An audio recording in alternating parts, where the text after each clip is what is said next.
আইপিএলে ক্রিকেট যতটা হয় ততটা জুয়াও। কালে ভদ্রে অভিযোগ এসেছে ওটা শুধু ইন্ডিয়ান প্রিমিয়ার লিগ নয়, জুয়ার প্রিমিয়ার লিগও। সবচেয়ে সফল দল চেন্নাই সুপার কিংসের বিপক্ষে গুরুতর অভিযোগ, তাও আবার যেই সেই লোক নয়। আইপিএল শুরু হয়েছিল যার পরিকল্পনায়, সেই ললিত মোদি। আইপিএলের স্বপ্নদ্রষ্টার দাবি, ম্যাচ পাতানোর সাথে জড়িত চেন্নাইয়ের মালিকপক্ষ এন শ্রীনিবাসন স্পট ফিক্সিংয়ের জন্য ব্যবহার করতেন অভিনব পদ্ধতি।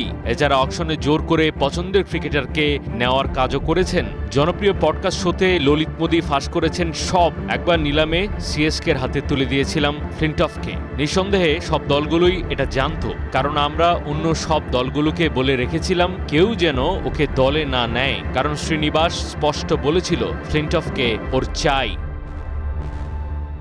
আইপিএলের প্রাক্তন কর্তা জানান, সিএসকের ম্যাচে শ্রীনিবাসন সবসময় চেন্নাইয়ের আম্পায়ারকে দায়িত্ব দিতেন। প্রথম দিকে ব্যাপারটা খেয়াল না করলেও পরে গোটা বিষয় নজরে আসে ললিতের। আম্পায়ার বদলের বিষয়টাকে ঘুরিয়ে ম্যাচ গড়াপেটা বলেই পডকাস্টে সাফ জানিয়েছেন তিনি। সঙ্গে আরও বলেন, শ্রীনিবাসনের মুখোশ খুলে দিয়েছিলেন বলেই প্রাক্তন বোর্ড কর্তার রোষের মুখে পড়তে হয় তাকে। অতীতে ধোনির সিএসকের বিপক্ষে ফিক্সিংয়ের অভিযোগে তদন্ত হয়েছিল ভারতে। সেই ইনভেস্টিগেশনে দোষী সাব্যস্ত হয়েছিল শ্রীনিবাসনের মেয়ে জামাই মায়াপ্পন।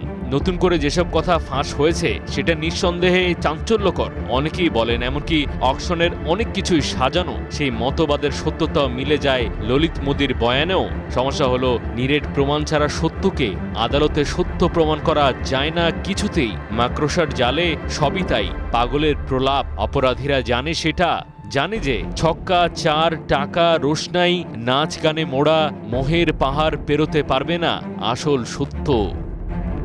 মাহদি হাসান, ৭১।